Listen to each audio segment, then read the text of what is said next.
संविधान अनुच्छेद 3 वाक्य सहित नए राज्यों का निर्माण और वर्तमान राज्यों के क्षेत्रीय सीमाओं या नामों में परिवर्तन।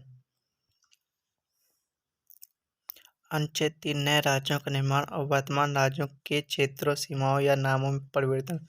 संसद विधि द्वारा किसी राज्य में से उसका राज्य क्षेत्र अलग करके अथवा दो से अधिक राज्यों को या राज्यों के भागों को मिलाकर अथवा किसी राज्य क्षेत्र को किसी राज्य के भाग के साथ मिलाकर नए राज्य का निर्माण कर सकेगी।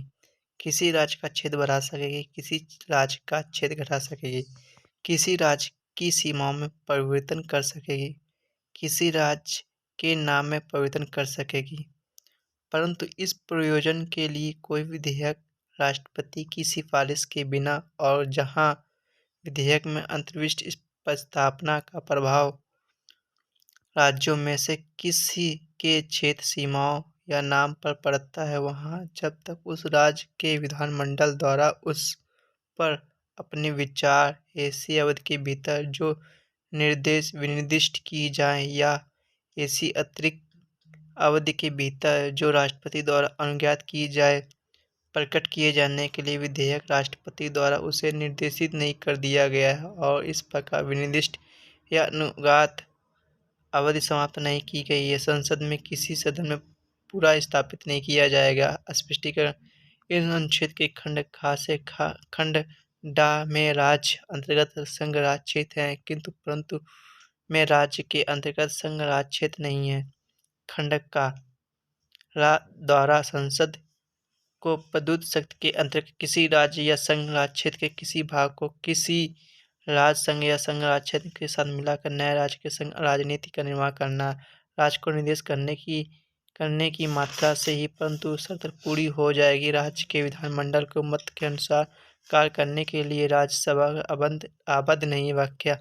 यह अनुच्छेद भारत के अंतरिक्ष भाग पर काम करता है, जबकि अनुच्छेद 2 भारत के बाहर के राज्यों के लिए था। कुल मिलाकर कहे तो संसद अपने अनुसार भारत के राजनीतिक मानचित्र का पुनर्निर्धारित कर सकती है, जैसे कि 2014 में तेलंगाना को आंध्र प्रदेश में काटकर एक नया राज्य बनाया गया। लेकिन ये काम संसद अपने मन से नहीं कर सकती, बल्कि किस तरह से परिवर्तन के संबंधित अध्यादेश के संसद में पेश करने के लिए पहले राष्ट्रपति की मंजूरी लेनी पड़ती है और राष्ट्रपति अध्यादेश को संबंधित राज्य के विधानमंडल को भेजता है ताकि उन लोगों को इस बारे में क्या कहना है ये जाना जा सके।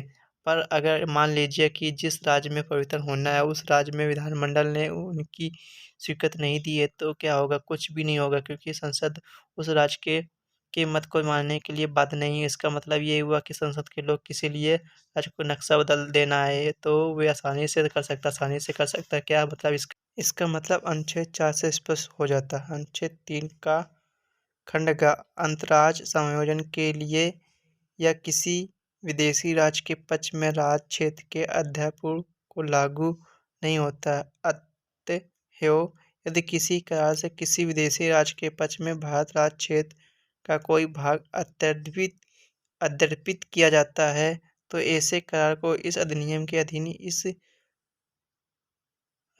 इस विधि पारित करके लागू नहीं किया जा सकता है। इसके लिए संविधान संशोधन करना आवश्यक होगा, किंतु यदि सीमा विवाद का समझौते के द्वारा निपटारा किया जाता है तो राज्य क्षेत्र का अध्यापन नहीं समझा जाएगा। कुल मिलाकर इसका तीसरा प्रावधान जो ये कहता है कि संसद किसी राज्य क्षेत्र को घटा सकती है, इसको लेकर काफ़ी विवाद हुआ, जो कि बेरुवारी मामले के नाम से प्रसिद्ध है। तो इस लेख के अवश्य पढ़ें। Thanks for watching. Please subscribe my channel. Thanks.